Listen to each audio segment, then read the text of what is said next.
If you've ever noticed your dog feels a little cold to the touch this winter, or maybe they're just sleeping more, moving a bit slower, or just acting off in a way you can't quite put your finger on, I really need you to listen closely for the next few minutes. Because those little signs, they're often the very first whispers of a really serious problem. So let's dive into what's actually going on.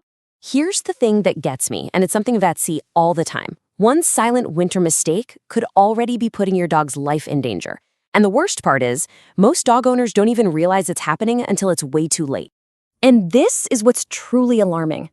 Every single winter, veterinarians report that nearly 90% of dog owners, we're talking good, loving owners just like you and me, make the exact same, seemingly harmless mistakes.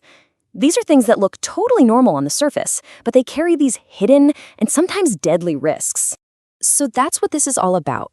We're going to walk through exactly what those mistakes are, step by step, so we can make absolutely sure that you are not one of them.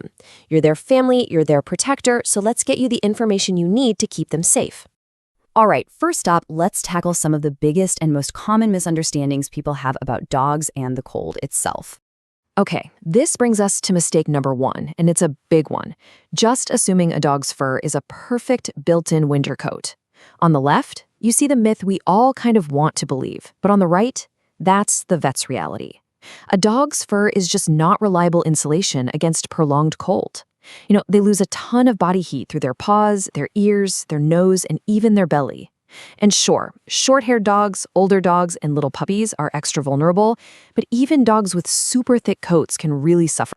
So what's the solution? Well, it's all about providing intentional warmth.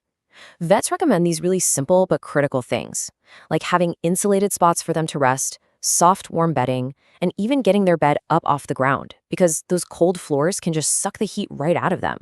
And of course, keeping them away from drafts. The main takeaway here is that warmth should never be an assumption. It has to be intentional.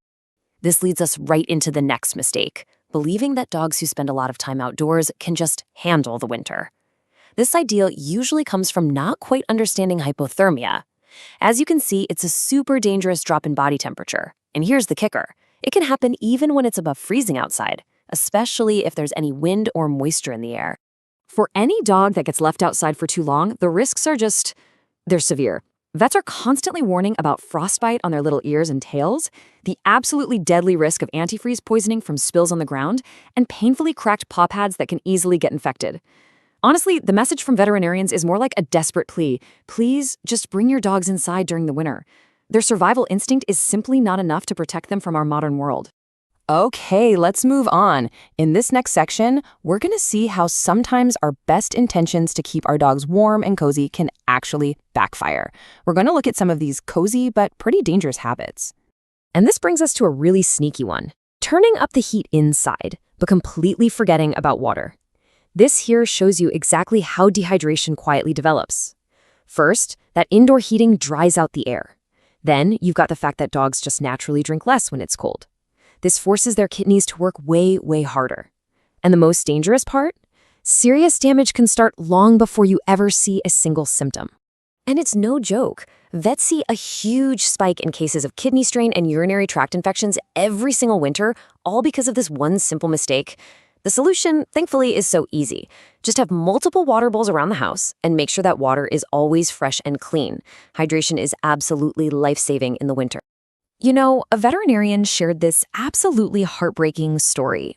It was about a young, perfectly healthy dog that passed away from severe kidney failure. Turns out the dog just loved sleeping right next to a space heater, which made its dehydration happen so much faster. The owner's last words to the vet, repeated over and over again, were just, "I wish I had known." It's just a devastating reminder of how serious this can be. And that story leads us directly to our next mistake, letting our dogs get way too close to dangerous heat sources.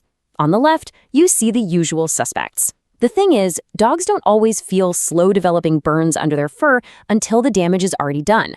The much, much safer alternative, as you can see on the right, is a heated pet bed that's actually designed for animals. It provides a controlled, gentle warmth that's totally safe. Now, even if they're not near a direct heat source, there's another hidden danger: ignoring cold floors and drafty sleeping areas.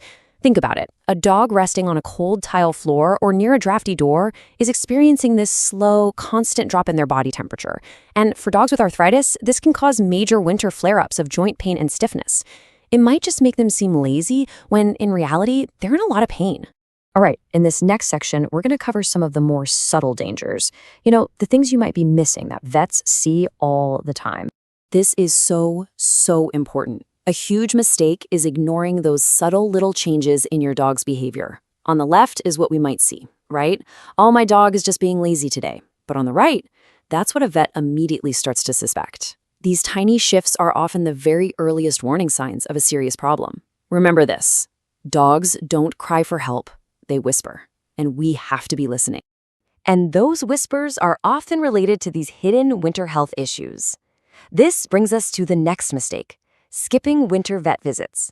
A lot of us think of winter as a quiet season for our dogs, but in reality, it's when problems like weight gain, joint pain, and skin issues can quietly get much worse. A simple winter wellness check can catch these things before they become big problems. And hey, let's talk about that weight gain for a second. Another common mistake is overfeeding, because we think they need extra calories to stay warm. But the truth is, with less activity in the winter, those extra calories just lead straight to obesity, which puts so much stress on their joints and their organs. The solution isn't less affection, it's smarter affection. Things like fun indoor play sessions or food puzzles.